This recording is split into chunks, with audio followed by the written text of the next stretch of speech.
Hello, my name is Madeline Petrillo, and this is an introduction to my article, We've All Got a Big Story, Experiences of a Trauma-Informed Intervention in Prison. The article examines women's experiences of participating in healing trauma, a gender-responsive, trauma-informed intervention that's currently being delivered across the women's custodial estate as part of the Becoming Trauma-Informed initiative. Victimisation and trauma are prevalent among women in the justice system, but are not perceived to be amenable to criminal justice intervention.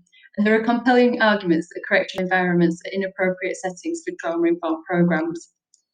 This article analyses focus group discussions with women who completed healing trauma to examine the legitimacy of developing trauma-informed practice in prison. The healing trauma intervention comprises 6 90-minute weekly sessions in closed groups of up to 10 women. It adopts a multimodal approach that incorporates cognitive behavioural therapy, relational therapy, guided imagery, emotional freedom technique, mindfulness, and expressive arts. Uniquely, the programme is peer facilitated. Specially trained prison officers known as BTI leads train and supervise current prison residents to deliver the intervention. Women self-refer to the programme or are invited to participate by BTI leads.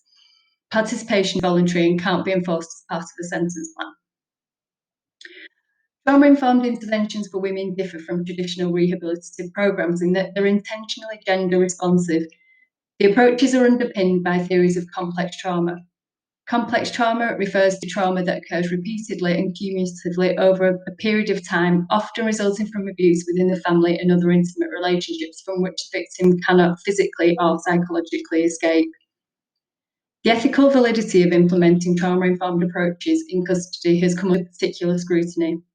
Scholars of women's imprisonment and resettlement have drawn attention to the ways in which prison and the wider justice system inflict gendered physical, emotional, and psychological pain on women.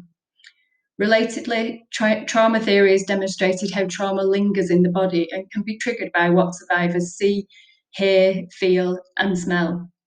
The intrusive sensory experience of imprisonment can both exacerbate existing trauma and itself be traumatising. In England and Wales, the disproportionately high levels of self-harm and suicide among women in prison and the apparent culpability of the criminal justice system and prison regimes in some of these deaths all give light to the idea of prison as a safe, healing space. This article was based on focus group research that was part of a pilot evaluation of healing trauma. It involved 30 women, 6 of whom were peer facilitators. The focus groups were participant-led, but I asked the women to reflect on 3 key themes: their experiences of healing trauma, the changes they're perceiving themselves as a result of the intervention, and the main learning they would take from the programme. The analysis consolidated around the theme of sharing stories and opening up, and reciprocal processes between this and overcoming shame and isolation, reconnecting with their emotional selves, feeling empowered, and creating a safe space in the prison environment. The article includes lots of verbatim quotes from the women, and their insights and reflections on their experiences, I think, are really powerful.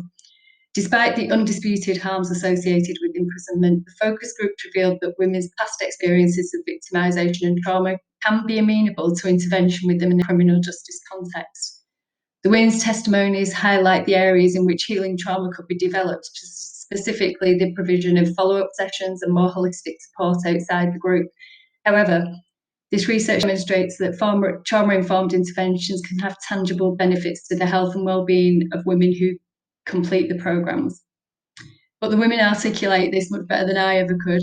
So as an example, I asked the group if they had the ear of the prisons minister, what they would say to him about healing trauma. And this was Helen's response. She said, "Anyone who's come to prison, and I personally think especially women, haven't just come here because they're bored or haven't got something better to do. It's normally really serious trauma they've undergone. We need to treat symptoms of that, and the healing trauma really does that. It makes you a human again. It puts you back in touch with those feelings that you've boxed away and told yourself you weren't allowed to feel. And if we want to release people as functioning members of society, we need to give them that chance to heal." Thank you for listening, and I hope you find the article interesting.